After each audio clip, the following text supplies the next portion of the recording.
gorgeous out. Let's pop some ducks. This is the Upduck Podcast, a blend of upland and waterfowl hunting. Tune in as your hosts, Tyler Beaton, Jeff Ludicky, Matt Jeske, chat about training dogs and share their bird hunting stories, tactics, and strategies. Thanks for having me, fellas. Yeah. This is odd to guest on a podcast I spent, 3 years doing with you guys? Yeah, it is weird. It feels a It little really strange. it hasn't been that long, but No. you've done, I don't know how many episodes have you done without me? No idea. I have no idea. No idea. No idea. This summer has been particularly interesting. So I have no concept of that. Yeah, it's been crazy. It's been wild. Lots going on. Wow. Tell us what's going on, Jeff. Oh, I don't know, man. Where do you want to start? Anything. Okay. Let's start with shot shell hunting. Let's talk about that. And then you talk about what else is making you crazy right now. Crazy busy. Okay. Yeah, shot shell is sales have been, slower in like a lull of in between seasons here, but that'll kick back up. But I've been very busy getting ready for the Waterfowl Hunters Expo, which is August 21st and 22nd. I believe that's correct. That's correct. I'm gonna stop you for a quick second. I gotta plug something here real quick. Go ahead. Yep. So the Waterfowl Hunters Expo is the 21st and 22nd of August this year. That's put on by the Wisconsin Waterfowl Association. Yay, good friends of ours. We will be doing another migration report this year. So if you live in the state of Wisconsin and you want to be a contributor, please reach out on social media and get in touch. So that's the plug. Anyway. Yeah. Okay. Very nice done. Yep. Plug over, Jeff. So you've been ramping up stock for the Waterfowl Hunters Expo because you have a booth there again this year. Yes, I have a booth. I am not outside this year like I was last year. I'm in the Stevenson Hall, which is the main hall where most of the action takes place. So I'm kind of right in the middle of that hall. So I'll be right in the mix with a lot of other folks. And it should be fun. Yeah, I'm excited for this year. I've made what I think are some pretty significant improvements to the product, just based off of my own personal use, but then also, the feedback I've gotten from all the individuals that I sold products to in the spring, specifically with the turkey rigs.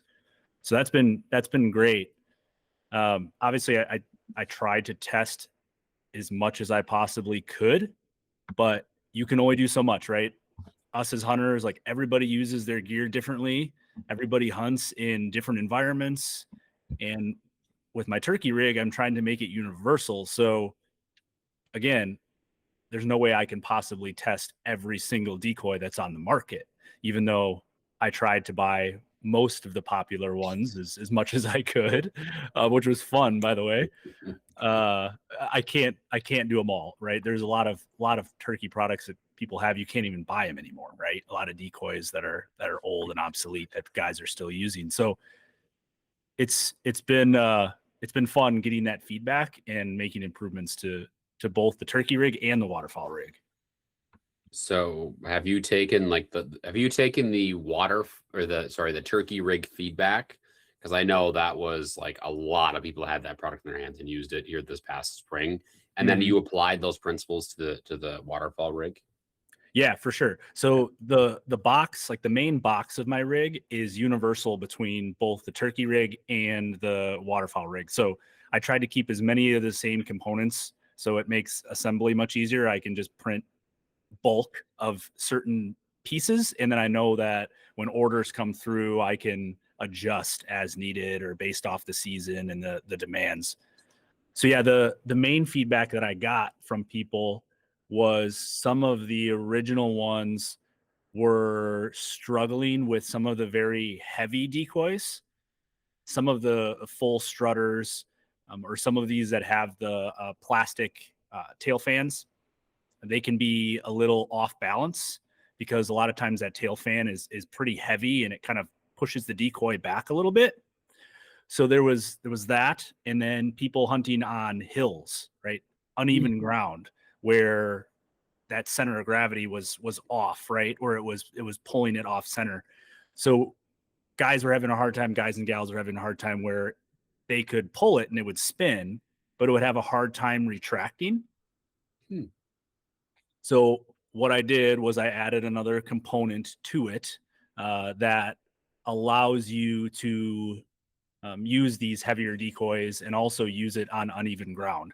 So I went out and bought the heaviest turkey decoy that was on the market currently, which is I believe it's the Avian X, the HDR strutter. So it's a fairly new decoy that came out.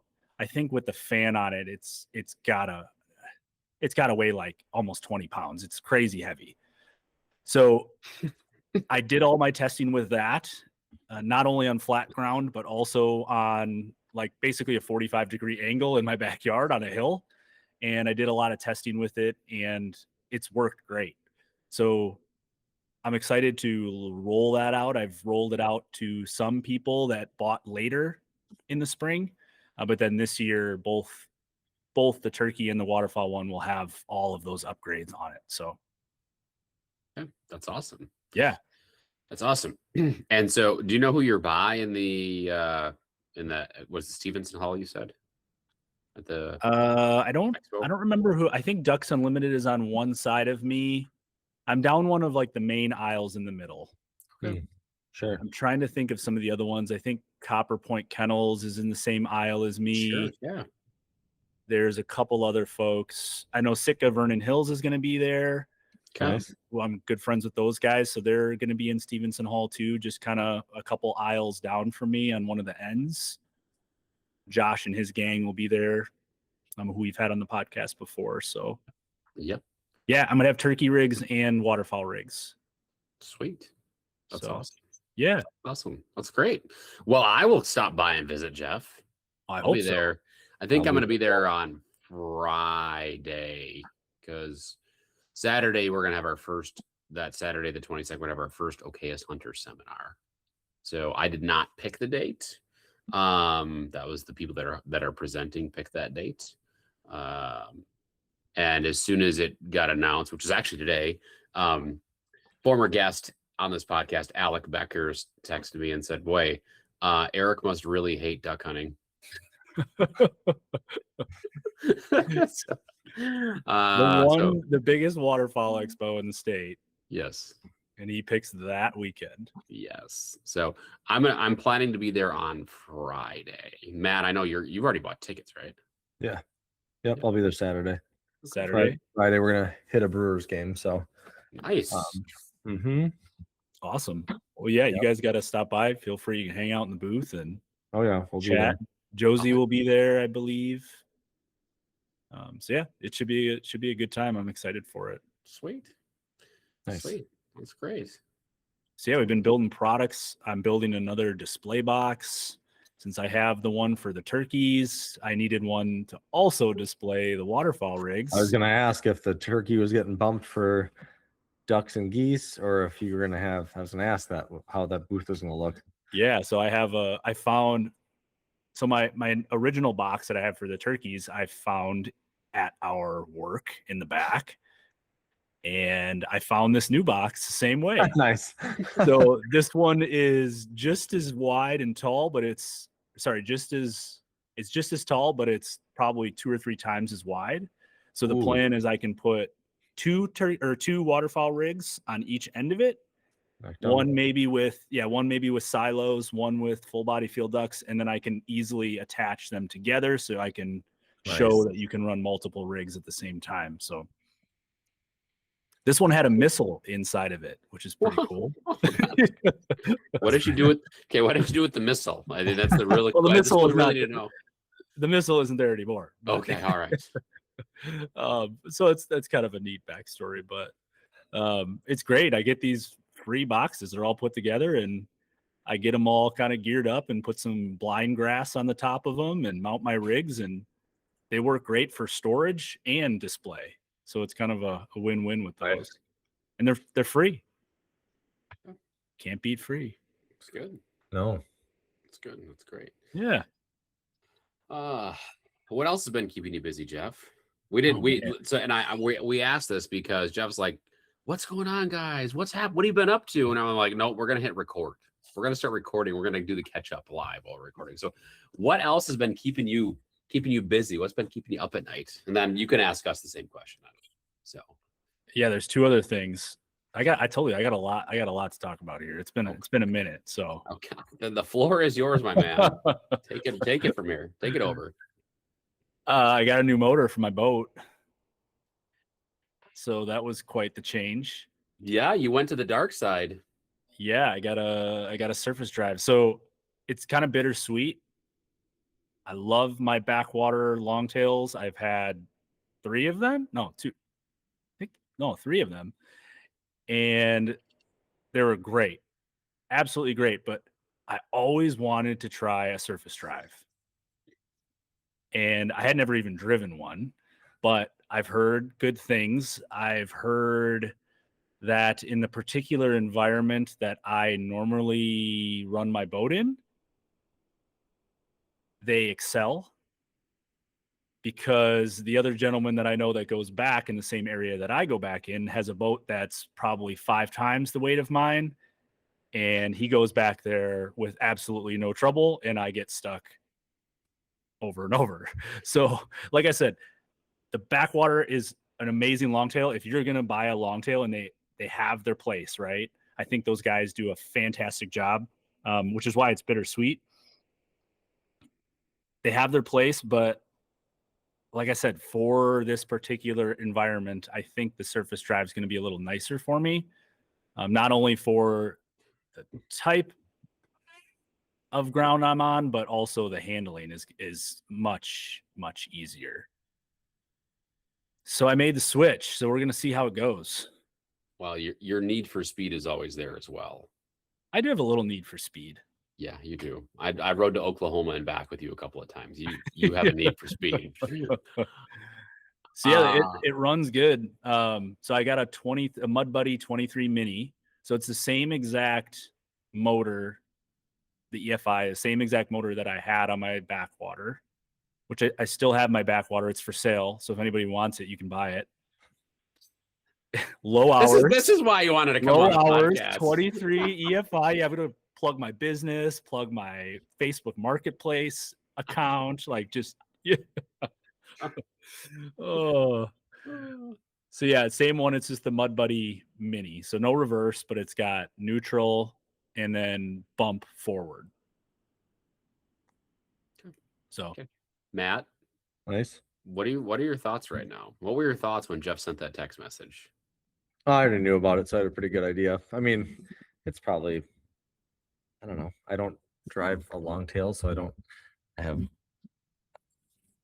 not a long tail guy, but I think a short or a mud motor will be probably a pretty good call for most of the places you're going to want to go.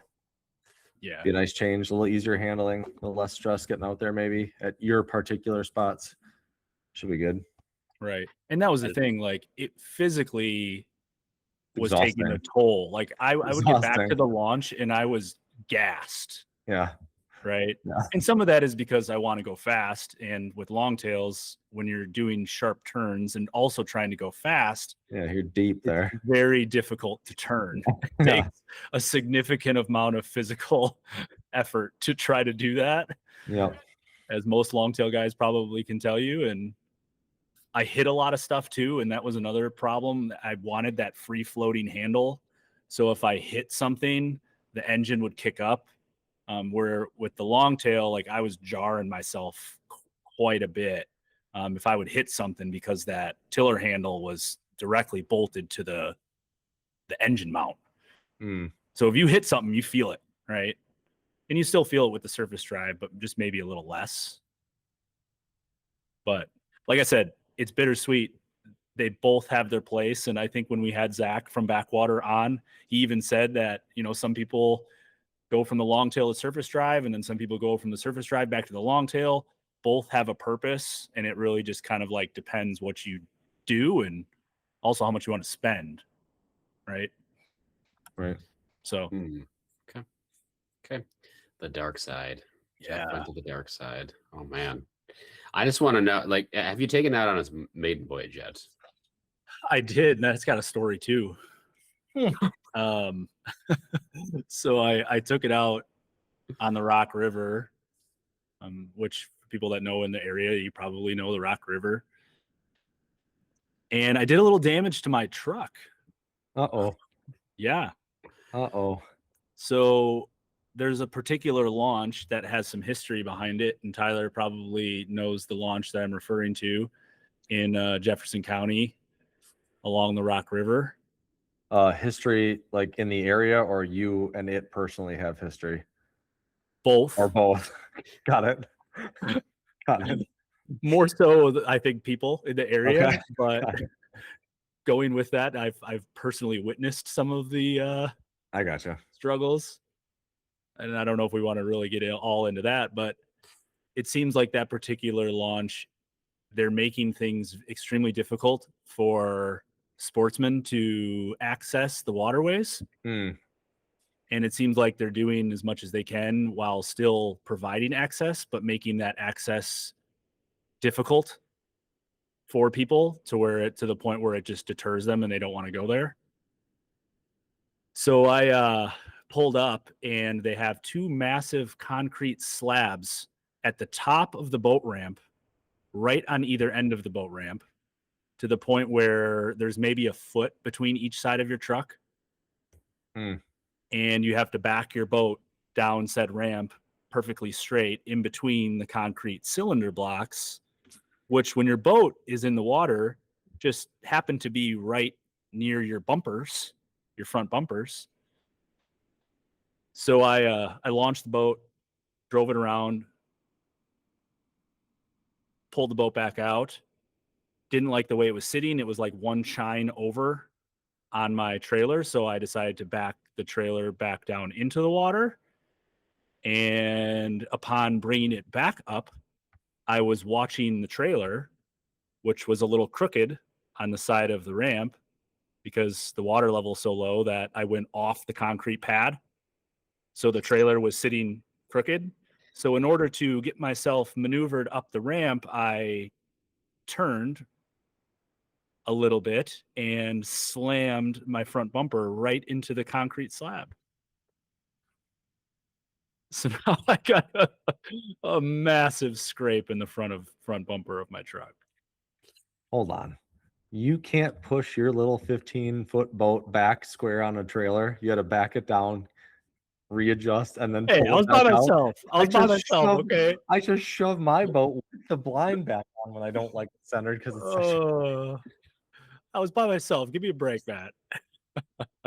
No way. We're not going to give you a break. Oh. Absolutely Well, not. so it was in between the chines. Yeah. So I tried to bump it over, but I couldn't muscle it over onto the next chine. So I was like, okay, screw this. Like, I'm just going to back it back down into the water and do this again. And sure enough, that's what happens. So yeah, it was great. That was not the third thing you were going to share, right? That you ran. No. Okay. We got the surface drive. All right. I'm curious what the top speed is. Where did you top out at? I was going 25. Okay. Which isn't too bad. The prop is probably like 60% life, I would say.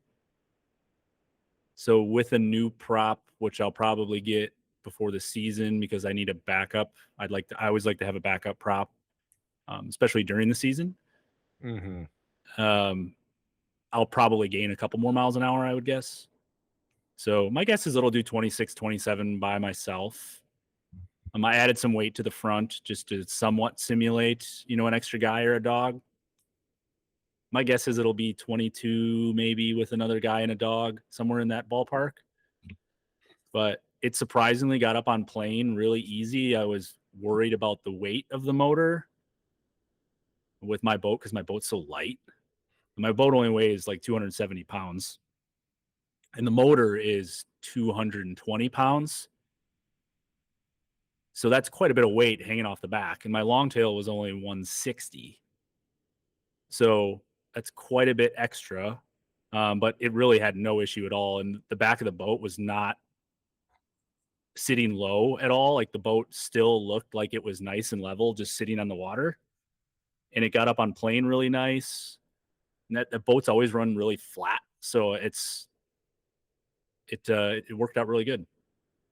And I don't know, Matt. I mean, you have pods. I know you added your pods. My boat has trim tabs, which I know helps, and they're fairly large trim tabs. Yeah. So I think that helped a little bit for sure. Yeah. But I didn't get any backwash. Like it got up on plane good, so it didn't seem like it was back heavy at all. Right. So yeah, what do you think, Tyler? I guess I'll need to take a ride in it this duck season. I gotta go faster or what? No, I just wanted to. I gotta experience it for myself. That's what I think. Well, you know, now I got to be like all the boys, and I got to get the rooster tail lights for it, and you know, all that stuff. Let's not make fun of the pit vipers and flat brimmers, okay? Hey, the rooster tail lights are pretty badass, though. I gotta say, it's pretty cool. Matt, if you had a surface drive, would you be getting rooster tail lights? No. No? No. Come on. That was a hard no right there. Come on. If you get that, you're gonna have to get a what you call it, speaker and play turtle really box? annoying, really annoying music at 3:30 in the morning.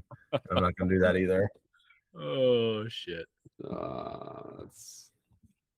That's great. Oh, come on. I got a computer freezing up here. Anyway, okay. So we've got shot shell update, been keeping you busy. Right, you upgraded motors. Obviously, you love tinkering with things because every year you do something different. You switch your motor, you buy a new boat, you like put a new motor on. So we're going to continue to tinker. Tinkering Jeff has taken place and has occupied some time. What's the third thing, Jeff? Oh, these people are going to think I've just like went off the deep end here since I left the podcast, and all I'm doing is thinking of this crazy shit. But I bought a bow. Oh yeah. I forgot that happened actually. Tyler, you knew this, right? Yeah, I did. Yes, you told me. I told you these people are gonna think I'm just absolutely bonkers, but so yeah, I bought a compound bow and I want to shoot some ducks and geese with it.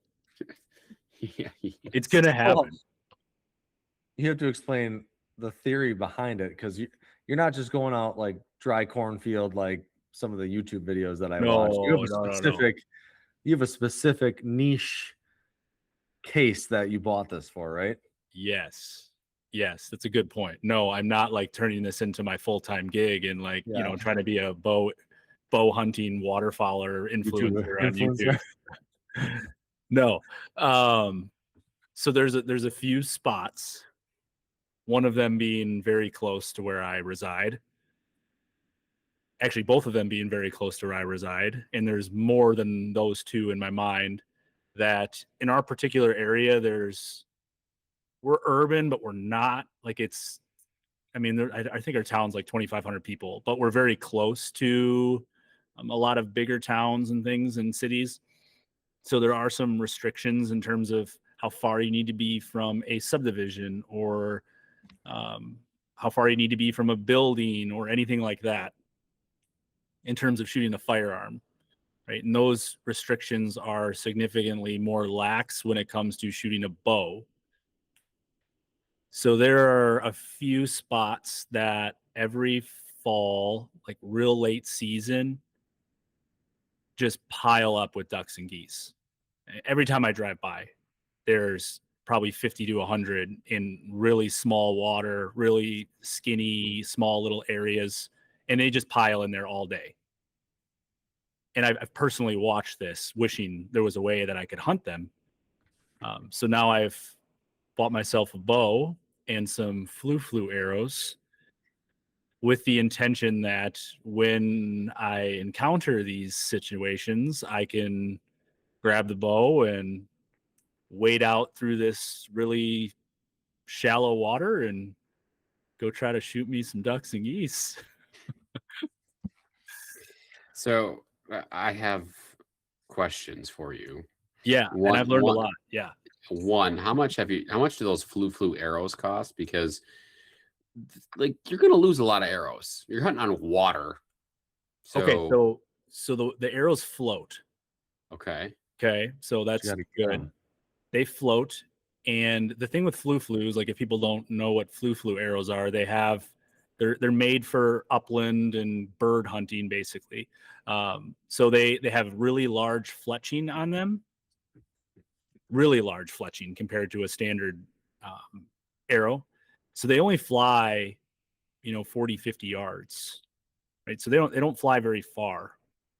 And then they float, and they have lighted nocks. So, and also to pair with that, you usually buy like a small game point, or for my situation, I'm going to buy, they're essentially like the decap broadheads for turkeys, like the real wide, big 3 or ones on 4 the front. fixed blades. Yeah, they're like 3-inch span diameter. Yeah. And those as well will, if you shoot into the weeds or you shoot into the cattails, like it's going to catch, right? And it's not going to penetrate very deep into those cattails or those weeds. And that, with the fact that it floats and has lighted nocks too, my hope is that I don't lose too many.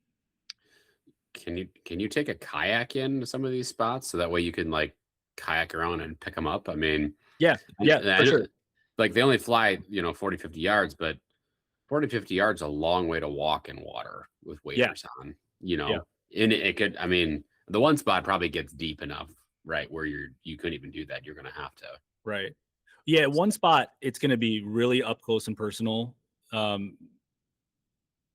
If they do it like I would assume they're going to do it, these birds are going to be like 10 yards, 20 yards at my feet, basically.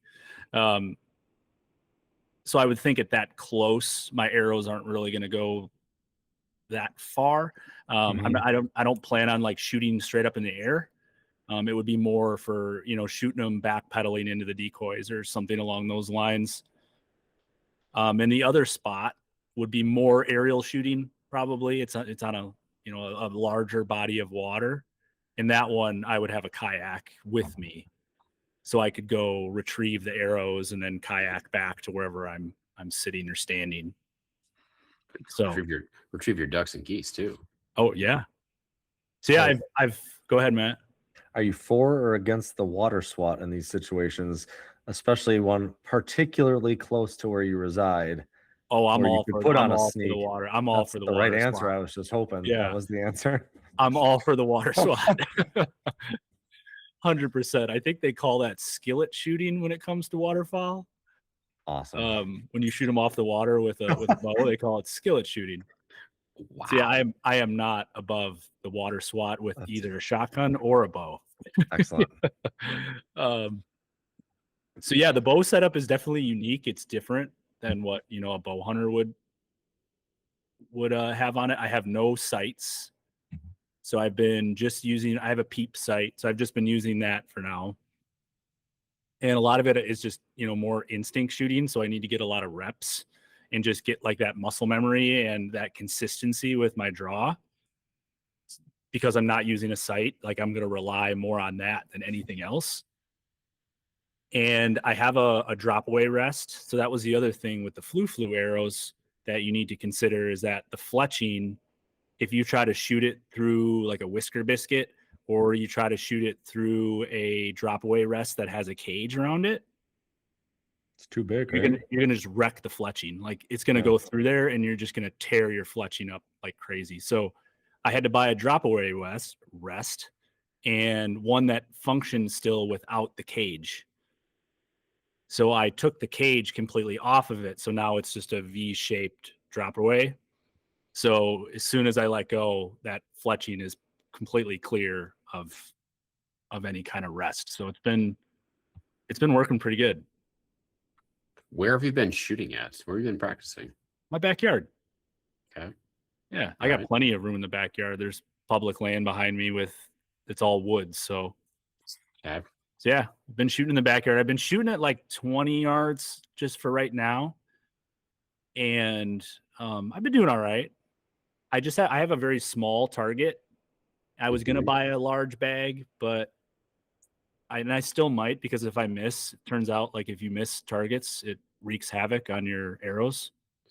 If you miss targets, it's very hard to find arrows. Speaking from experience here. Yeah. So, And with the flus, like it tears the fletching up when you miss, and it goes into the weeds and the grass and the bushes, and yeah, really tears your arrows up when you stick a tree too. I mean, Oh, I bet. I haven't done that yet, but yeah, I mean, careful, Jeff. With all this shooting, you might turn into a bow hunter. I might.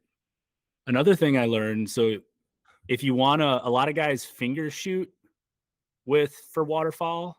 Guys that use flus usually finger shoot, but in order to finger shoot, which would be without a release, you need a really long axle to axle on your bow.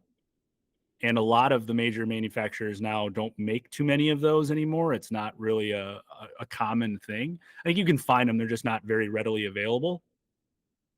So like mine, I think it's a 31-inch axle to axle. So it's short. It's like your standard compound bow that you would expect, like modern compound bow. But you can't finger shoot with it because it's so short that it creates a pinch point when you draw back. And right where your fingers are. So you can't finger release. Interesting. So, and I don't want to use a wrist release like a lot of bow hunters use, because I want my hands free, and I don't want to have to be trying to clip onto the D loop like when ducks are coming in. I want that already ready so I can just grab and draw back. So I bought a thumb release so I can just hang it from my D loop, and then if there's ducks working or geese working, I can just grab onto it and draw. So that was another thing that was a little different. That I kind of had to do some research on and learn. Smart. Yeah. The thumb release is something I probably need to upgrade to with my bow hunting setup. So, yeah, versus the traditional, finger release. It feels like a trigger that you're not supposed to pull it. You're supposed to, Right. But yeah, the thumb release is something I've got to actually do. The thumb release is like, I've never used a wrist release, so like I can't really speak too much on that. But the thumb release is nice. The only thing that is a little different, it's a 3-finger, and it doesn't really have, like, some of them have like a hook that kind of comes around that maybe like grasps your fingers a little bit better. I feel like sometimes, like if my hands were really sweaty or if my hands were wet or something like that, it would maybe feel like a little unstable, like to the point where it could slip out of my hand before I was like fully drawn back. I think that's the only thing that kind of concerns me a little bit from my little bit of experience that I've had. Okay. What kind of bow did you buy? It's a Bear. So it's a cheap setup. I wanted to go real budget. Obviously this is a crazy idea, and if I even kill one, like, I'm going to be super stoked just to get one. So I wanted to just keep it cheap and get a budget setup and see how I like it and how much fun I have. So it's a Bear Cruiser, which is one of their budget bows that's very highly adjustable without a bow press. So you can adjust your draw and all that stuff really easily with just an Allen wrench. Did you go and get measured for your draw length? I haven't, and I need to do that. So I just used Google research and AI to help me determine what my draw length was, or what the average person of my height and wingspan would have. I just stuck with that for right now, but I want to go over to Whale Tails, our local archery shop, and I want them to like adjust my peep sight, adjust my rest, adjust my draw, like all of that, and just get it fit for me. I'm sure it will help a lot. It will help your accuracy and consistency immensely. Yep. Because it'll be set up for you. They'll tune it up too. Yes. Whale Tails is amazing. So I'll be heading there on Thursday actually. Get my nice. So yeah, definitely do that, and I bet you'll see a jump in your ability to shoot a better grouping, a more consistent grouping. Yeah. But I want to buy some other arrows too. Like, I don't want to although I'm going to be using the flu-flus, and I know that's important to practice with them too, but like I said, if you miss the target or whatever it may be, like you tear up the fletching pretty quickly, and they're expensive, right? More so than a traditional arrow. So I want to buy some just practice arrows as well that I can fling at the targets a little bit, not worry about it as much. So I thought they'd think I'm crazy if I roll in there with a bow and flu arrows. They'd be like, what the hell is this guy doing? Just do it. I'm sure they've seen it all. Yeah.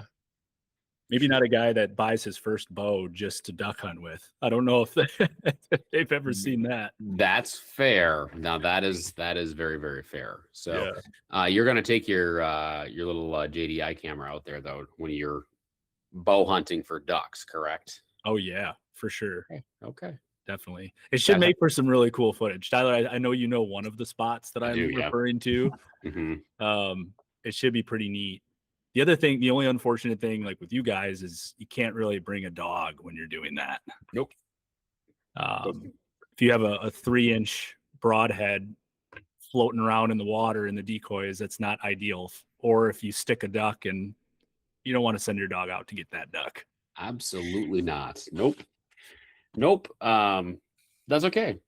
That's okay. The one spot that I'm thinking of, right? If the birds do it, they are going to be, like I'm thinking of the way that like it's just surrounded by trees. So you got a lot of shore cover, and they're just going to drop in like straight down, like right on top of you. Right. That's going to be cool. Right. That's going to be really cool. Yep. And the hope is that if they're close enough and I can get them low enough to the water or on the water, that I'll be a little bit more less likely to lose my arrows. It's true. But if I go on to the larger body of water, then I can do more aerial shooting and stuff. I just want to know, see birds land in your face and you shoot backwards. So I got to go this way right here. You stealth mode right here. You stick one. Okay. Are you going to be able to get another arrow up, loaded and drawn back and get a second shot off? I don't know if they were flying off. Probably not. I maybe that would be difficult to get 2 shots. But I think the thing with bow hunting, and I've seen this on some of the influencers on YouTube, right, is when you're shooting bows at ducks and geese, a lot of times they have no idea what the hell happened, right? Yeah. So if you have ducks working and you shoot one in the decoys or whatever it may be, even if you miss, like those ducks that are working overhead, as long as they didn't see you stand up, like they're probably going to keep coming in. Okay. So you're saying there's a chance. I'm saying there's a chance. And if I get one, I'm coming back on the podcast and we're going to talk about it. Oh, we will definitely talk about it. If you shoot a duck with a bow, that's a first. That would be a first. Oh, man. Okay. So, yeah, I've learned a lot about the bow hunting game here. Even though, I'm doing it for ducks and geese, I've learned a lot about the lingo and the different types of accessories and a lot of different stuff. It's kind of fun. I've learned a lot about you, Jeff. Tonight, you have. Yeah, I have. Yeah. What's your assessment? Yeah. You really are an engineer at heart. Just like tinkering, changing, experimenting. I think you really enjoy that process. It's kind of like a disease, actually. Yes. Right. I talk about it with your boat, but now, in listening to you describe like the process, hey, I got the bow, I bought the flu arrows. Now I'm, doing this and that and this, and I'm researching this and I'm trying this and I got to do this.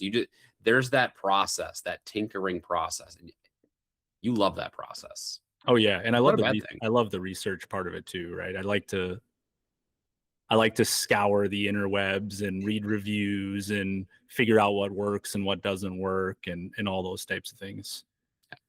And so I'm reminded of my 6-year-old daughter whose favorite show to watch or favorite YouTuber is Mark Rober, which I don't know. Oh, is that the Crunch Labs? Crunch Labs. Yep. You got it. Right. My daughter watches that too. Yeah. Former NASA engineer. They do fun stuff. His videos are great. It's nice. I'm like, yeah, we can watch some Mark Rober. That's fine because I actually find it quite enjoyable too. So That dude You know? he's just wicked smart. he's crazy smart. I mean, I don't mind Peppa Pig or Bluey's really good, but like Mark Rober, it's just a different level. So It's actually a real human. yes, Yeah. that too. So that's what I've learned about you, though, Jeff. Right? Tinkering, process, learning. Mhm. Got it. Yep. Got it. Okay. So yeah, there's a lot going on over here. It's good. Yeah. It's good. Matt's got some stuff going on. Do I? You do, yeah. What do you got, Matt? I want to hear it. I don't know. Just got back from vacation, so I'm still pretty out of it. I didn't sleep at all Saturday night, so I'm that sleep deficit situation. I'm still behind a full night of sleep. So tell us where you were. Just give us the vacation rundown. We went down to Curacao, which is the island just to the east of Aruba.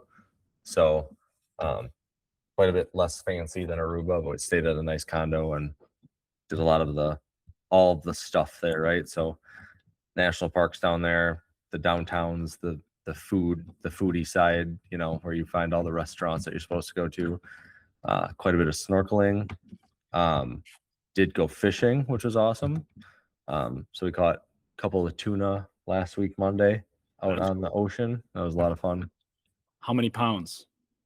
They were, I don't know, what did he say they were? He probably thought they weighed, he was in kilograms, so everything's a little different. I have to do the math. I don't remember what they ended up being, but they were like between probably 2 to 3 feet, 2.5 feet on average ish. Nice. Long. Yeah, so it was fun. Do they hit the boat and do this? Oh yeah. Like that Wicked Tuna show. I used to watch that a little bit. Yeah. Probably not as big as the tuna those guys are catching. Definitely not. Although the same boat, like 4 days later, they caught a 130 pounder as one of their catch, which is pretty big. I mean, not small for there, but it was fun. So yeah. And there's big money in that game too, isn't there? Yeah. He said you have to have more than I think it's 50 kilograms, so like 100-ish pounds at a time to actually like make any money, like when you're bringing it in. So anytime like it's a small catch, he kind of pays out people to clean his boat and stuff with the tuna, the catch of the day, because we weren't going to take any because they don't. It's not like Florida or anywhere like Hawaii where you have like maybe a restaurant you can take it to and like cook. It's not quite like that. So we let the captain keep it, and he has people he gives it to, which was totally cool with us. It was a lot of fun. I haven't deep sea fished in a couple of years, so it was Tommy's first deep sea fishing adventure. So he was digging it. You didn't get sick? No, so we gave him like they have like child Dramamine, just because like we didn't want to be out there for like the whole morning and have everybody be miserable. But so he took like one of them, and I don't think he really knew. He slept like half the morning because it was an early wake up call anyway. So if we'd always check in like, hey, you feeling? It's like, yep. And he just ate snacks the entire time that he wasn't asleep. So he was obviously doing fine because you weren't feeling good. You weren't going to be eating nearly as much as he was eating. So that's awesome. Yeah. Yeah. Like I said, hiking and downtown stuff with a lot of foodie type stuff. And then a lot of ocean time. So yeah. Sounds great. What about on the dog front, Matt? Well, I'm officially on a list for a chocolate out of our friend Aaron Jews, his little dog. Hopefully spring-ish time sometime. She's perfect size, perfect everything. Both his studs that he's got picked out. One of them is actually out of whatever you want to call them, dog relatives to Maggie. So that'd be pretty cool. The other one is a very talented dog out of very well-known lines. Tyler, I think Mac has some of that line in him. Like it's very well known. So wow. Timing is perfect. It's not in the fall. It's not, if it all works out, we'll have a female out of that dog. So yeah. So that's amazing. That's big news. Yeah. Yeah. Maggie turned 8 and it was the perfect time where it was like, man, she doesn't show it, but man, 8 is a big number. So kind of hate it, actually. So Yeah. That's awesome. It's hard. It's hard when they get old. It's So how much of a part did Tyler play in this? He's over there grinning like he's all giddy and excited about it. Matt made the call. Wasn't me. Oh yeah. No, I reached out to Aaron because I wanted to talk about studs and dogs, and it's like, boy, do I have an opportunity for you. Because I mean really, he's been sending me videos, and Tyler's seen most of them or all of the same ones, and just went 2 for 2 in season last week. And let me tell you, if I had a dog that would look like that when I ran seasoned, I would have an HRCH dog, but I don't. She's very quiet. It was very nice to watch the videos. She handled really well, very good composure. I mean, she's a good dog. The only thing that I did in this process, Jeff, was send Matt Aaron's cell phone number so they could connect. And actually, no, I take that back. I did 2 things. First, did I do that first, or did you ask me what I thought of Jazz? I think the phone number was first, and then what you thought, and you'd already seen videos and stuff that I hadn't seen yet. So yeah, I had seen videos, and then at the one time last year, I had gotten together with him and Tony to train near Toma. It's actually the first time I'd ever met Aaron in person. And I saw her, and I was like, okay, that dog has a lot of really good quality. She looks like a puppy. She is so flipping tiny, which is size is very important, right? Like, I don't even know if she's 40 pounds full grown. She's very small. I think she's 41 is what her current fighting weight is at. Oh man, 41. Wow. Yeah, well, Aaron needs to cut the food back a little bit then, I think. So, and I just said, hey, what I liked is basically composure, and she's super watery. Like very watery, very much a team player, very calm, very quiet. Like it's a good dog. Yeah. Good dog. So she's a chocolate. Yeah. Okay. And then the stud's going to be a chocolate too? Studs are both chocolates. Yep. Okay. So can they throw other colors if they're both chocolate? I don't believe so. Okay. I don't know how all that works. I don't think so. Yeah. I don't think so, because I think if you had a black stud that's chocolate or chocolate factored, you can have both, but not if it's a chocolate and a chocolate. I'm almost certain. Gotcha. I think so, because it's like the dom. I'm going to oversimplify, and I screwed this up because there's like the little chart of the chart is not little, okay? Yeah, right? It is massive when you look at labs, because it's whatever. It's but like think of like black as the dominant, and then yellow is sort of like the middle dominant, and chocolate is like kind of like recessive, essentially. So you can't really throw other colors because you need so think of it that very, very much an oversimplification, and I will probably get yelled at for explaining that incorrectly, but I don't think so. I agree with that. I don't think so. Well, that's awesome, Matt. So what is the goal with her, at least from the beginning? Like, are you going to focus, I think you've talked about this before, that you might focus more on the hunt test game and be a little bit slower to introduce the hunting side of things? Is that still but I might have screwed myself a little bit by waiting this long, so that might change. With Maggie, because if I don't have a dog to hunt, I'm not going to be hunting. So I might have screwed myself a little bit there, but it also might time out. Like if Maggie's really healthy and hunts till she's 11, which would be awesome. Which, I mean, it's not that far away, but also she's really solid now and doing the most preventative stuff we can, right? Like she's at her lightest healthy weight she's been at ever, maybe. So until she's 15. All the right stuff. Preventative stuff, and just being really smart with training and not overworking and not overhunting and all that stuff. That would be the goal. But doing it out on paper, like the dog, if it's in the spring, at 2 years old, I would hope I would have at least really well put together, like seasoned-esque dog that could, sit quiet in the blind. And, maybe it's not the dog I have today as far as knowing what's going on in the blind and figuring things out, but like you could hunt that dog at 2 would be the goal. Definitely not at 1. I mean, maybe you go mess around at an upland field if you're really confident in wanting to do that, but maybe not. I'm not sure what that plan will be, but as far as the training side of things, very interested in Dan Erke's Puppy Foundation class. I just know the quality of dogs that come out of that training program, and if I can follow that for the first 3-4 months, and then they have their advanced course, which I have all the obedience stuff that I did 100% wrong the first time and would be completely different now. And then at that 6 month or so mark, hand that off for force fetch and some of the basic gun dog stuff. And then I feel I could do a lot of the basic stuff after that myself again, or the advanced stuff. That said, just lost access to our county fairgrounds training. So I am completely running out of places to train dogs where I live. So that sucks majorly for the future. So yeah. Do you have any AKC clubs around there, Matt?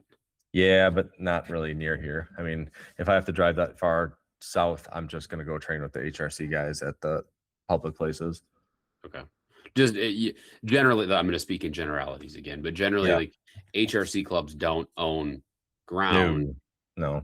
AKC clubs usually do own grounds, and a lot of them are really nice. You can they're set up for you to be able to teach all the fundamentals through transition all the way to finished dogs. So I'll be doing some poking around in the next year to find some farms and other access places around here that I could maybe get private access to cheaper than what the fairgrounds is going to charge individuals to have a pass to. So sucks, but well, I tell you what, you guys did that podcast with Dan, was it a couple weeks ago? And I listened to that one in its entirety, and Lauren was in the car, and man, that guy, like, I could listen to that guy talk about dogs all day long. I guess it was very fascinating to listen to him, to the point where I was like, shit, even if I get another pointer or Visha, like, I might have to give this guy a call and see if he can train my dog too. So actually the thing is they have a lot of pointers they do down there. Yeah, I heard him say they do upland dogs and pointers and all that. I was like, man, but yeah, that guy knew his stuff, and he was very, very easy to listen to. Yeah, I'll tell you this about Dan before we hit record. I think Matt, I was waiting, like he jumped on and I was on. I was waiting. Matt was jumping on, and he's like, yeah, I'm not really that sharp right now. This is not my best time. He's like, I'm pretty tired. Pretty tired. Long day. Like if we did this at like 7 a.m, I would be a lot sharper. Went into the most detail of every basic gun dog thing that we asked him. So I would have never guessed that. That was absolutely great to listen to. Yeah. Dan's good. Yeah. Dan is his programs is that had to be like one of the better episodes I think this podcast has put out. Like, that was quality. It was good. It was I was really excited for that podcast. Very excited for that podcast.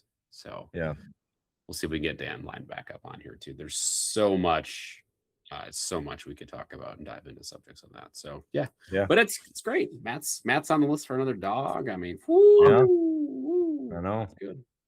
Now, Matt, have you announced to the masses yet your upcoming hunting plans? I know there's a big one. Oh, no. But I did book plane tickets. So that's we're still keeping it. Okay. All right. Should be just like last time. It's going to be a big surprise come midwinter. So I was curious if maybe I missed the announcement. Nope. I booked plane tickets. My dad matched them. We are booked and set to go. So okay. All right. Yep. It'll be its own podcast episode. It'll be a surprise. Oh yeah. Where in the world was Matt Jeske hunting? Yeah. So I do have a new Pelican case for travel. I booked my tickets.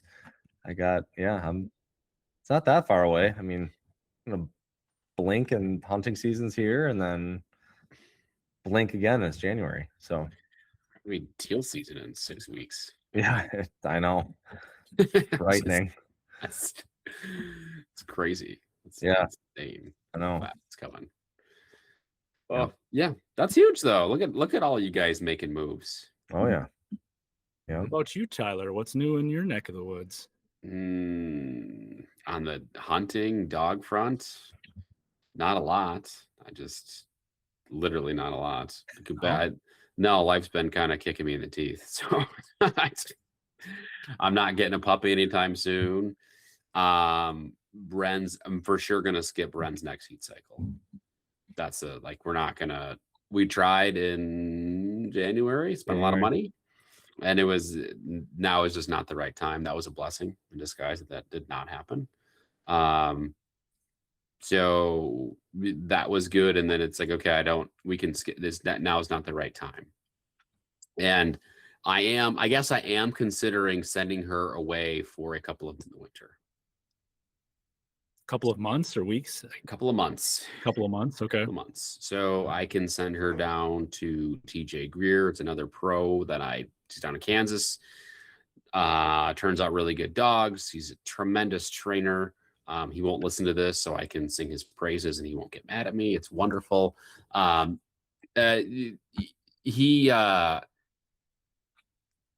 could send her down and she can get more marks in 2.5 months there than I can give her in an entire summer right now. And yeah.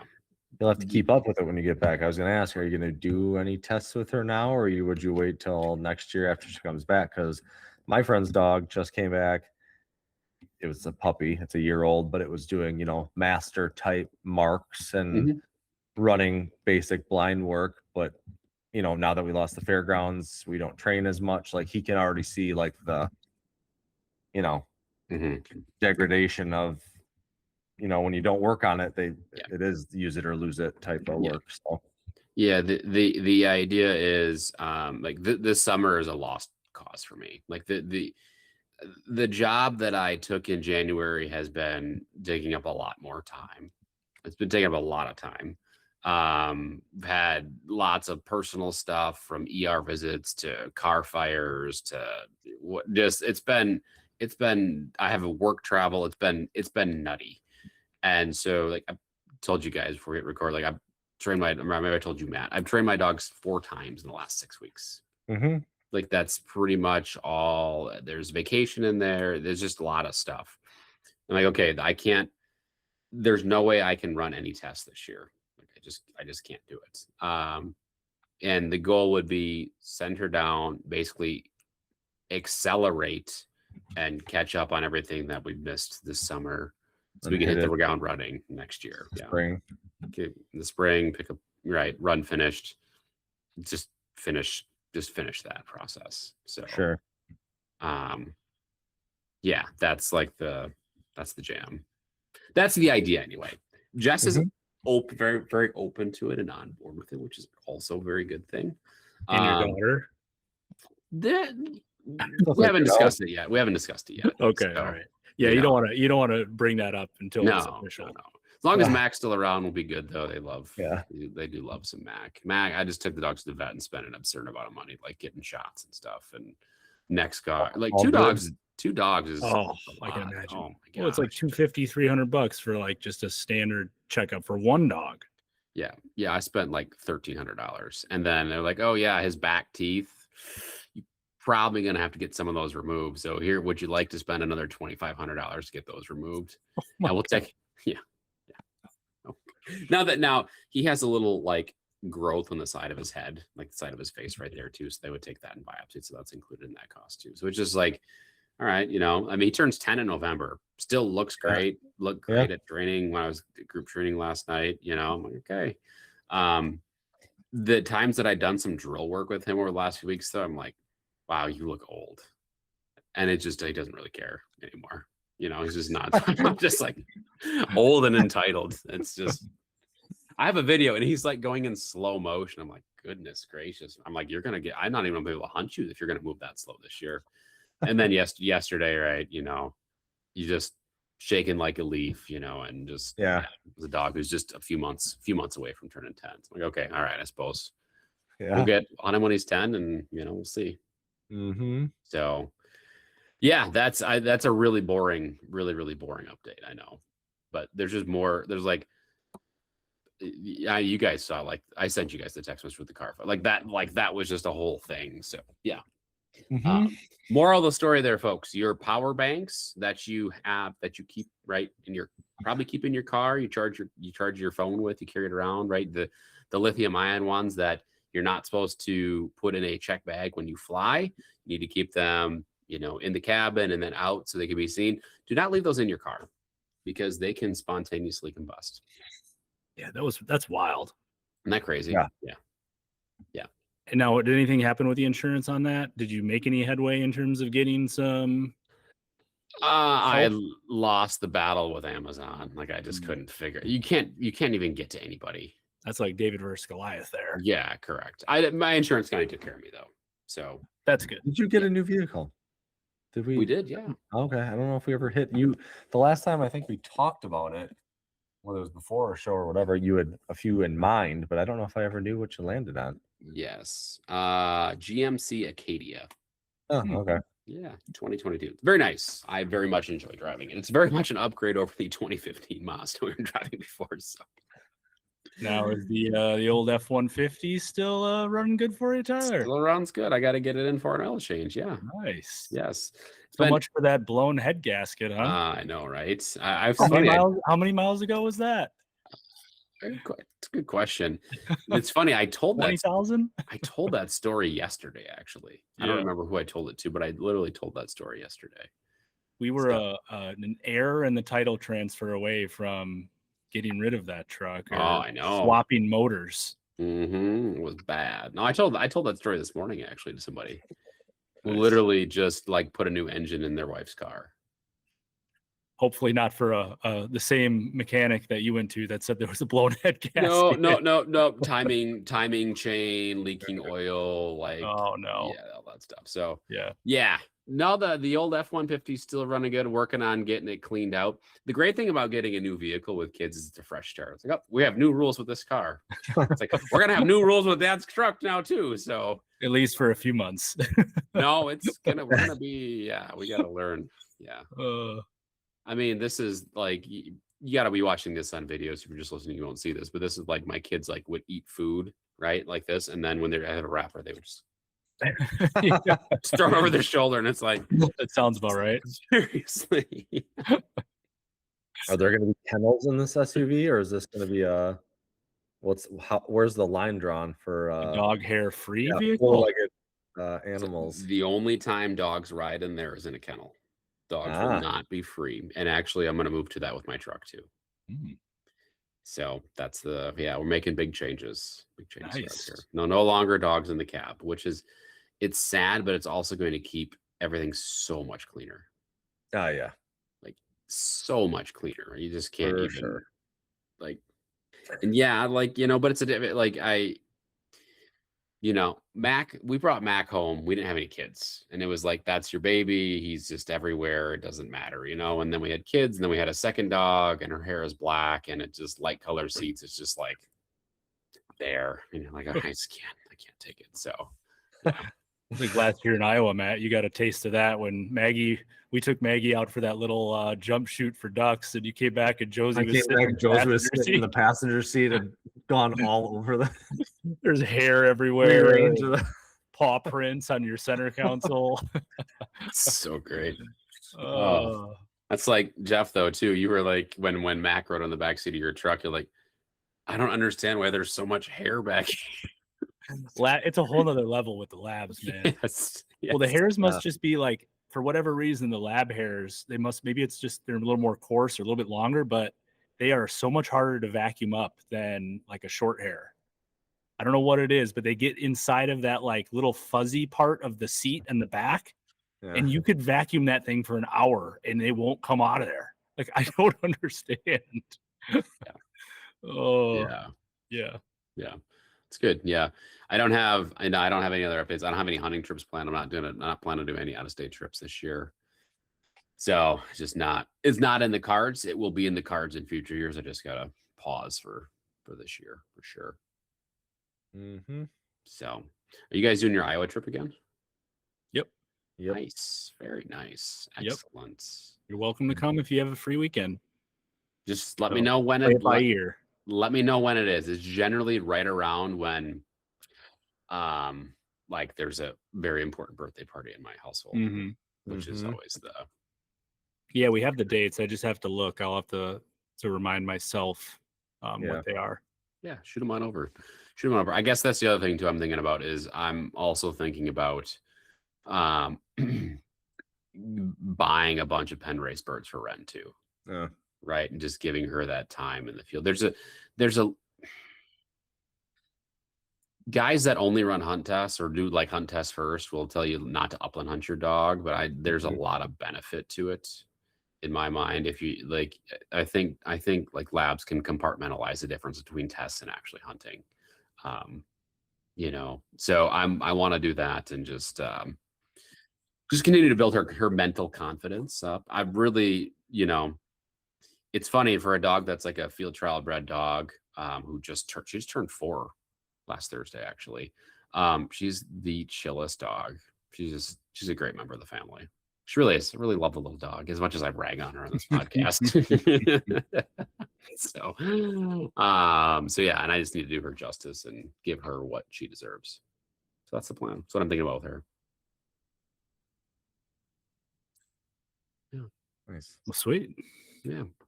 What else, gentlemen? We've already been rolling for over an hour. Yeah, I mean, I already gave you guys my crazy updates for the last whatever 3 months is since we've talked last time. A lot has went on in that 3 months. Yeah, I had a bunch of numbers, and I was going to ask you about. Well, that's going to be a separate. It's going to be a separate thing. We're not going to talk about it. Yep, numbers. Yeah. What kind of numbers? Ooh, well, like there's a lot of waterfowl surveys that are starting to get published. Some of that stuff. So yeah, it's a whole separate deal, though. We do not have time to get into that discussion at all. Well, Jeffrey, you jump back in. Did you prepare any Skyblast questions? I did. I'm a guest here. You're supposed to be asking me Skyblast questions. Yeah, but it's kind of weird though. It is kind of weird.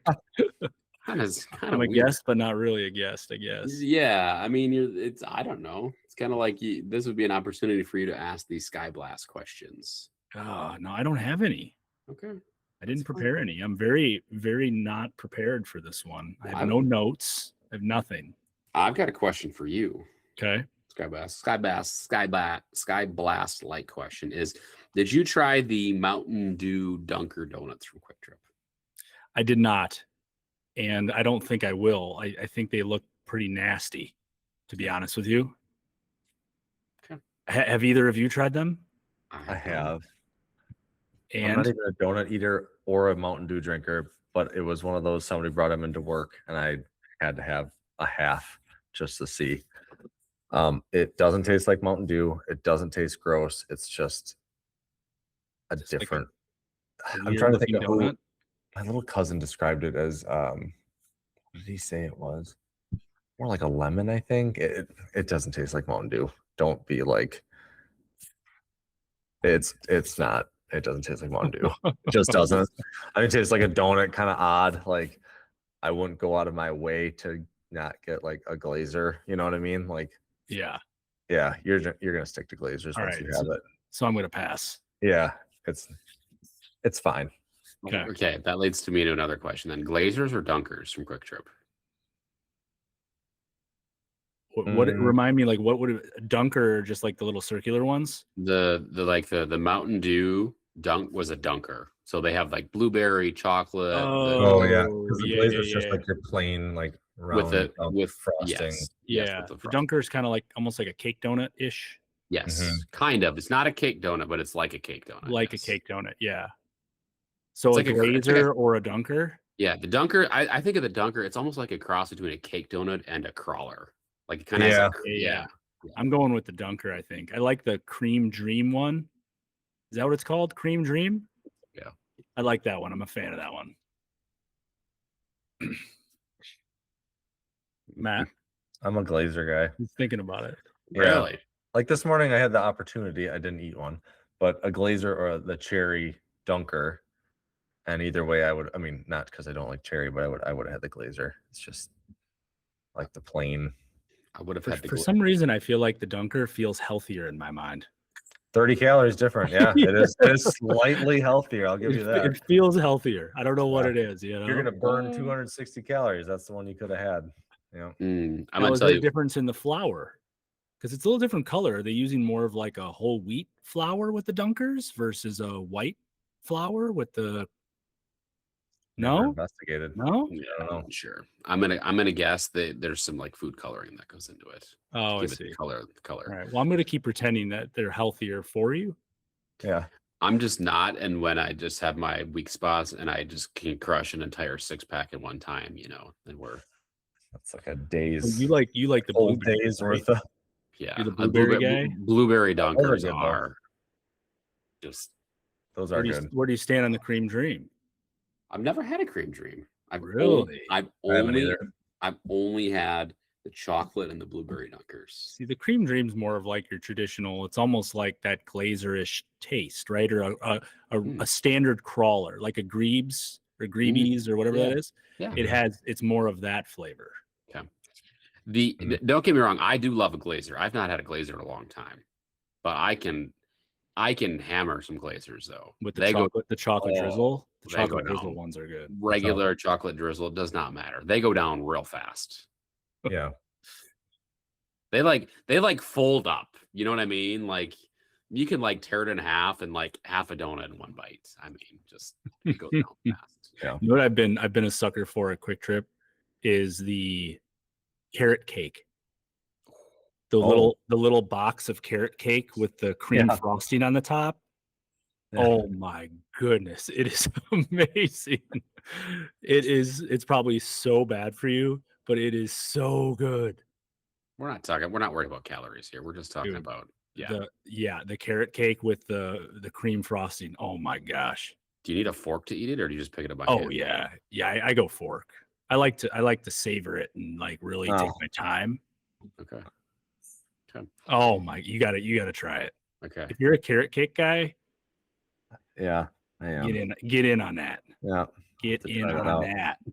Yeah. Yeah, sign me up for the carrot cake, please. Yeah, I love a good carrot cake. You get them by the register, by the cookies and stuff. Mhm. They got the little they're like individual servings too. So it's just like the perfect little square for you. Yeah. When you're done, you're done. It's not, you don't overeat that way. Yeah, but when I'm done, I want more though.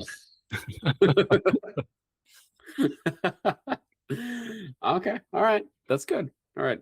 I don't have any more questions. Those are off the top of the head. So No. I have nothing. nothing. Okay. We're at a very, very modest end to what was a very interesting podcast. From new motors to business updates to flu arrows to dogs. I mean, yeah, we covered a lot. We did. There's a lot going on. Yeah. There is. It's not even hunting season. No. We are 6 weeks out from teal season here.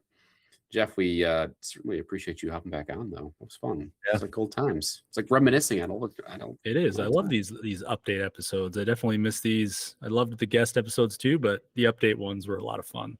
They're fun. They are fun. We're just shooting the breeze. Are we talking about anything important? No. We're just making small talk. So yeah. If you made it this far, we sincerely appreciate you tuning in. We'll have another episode next week, and we'll see you then. Thanks, guys. Thanks.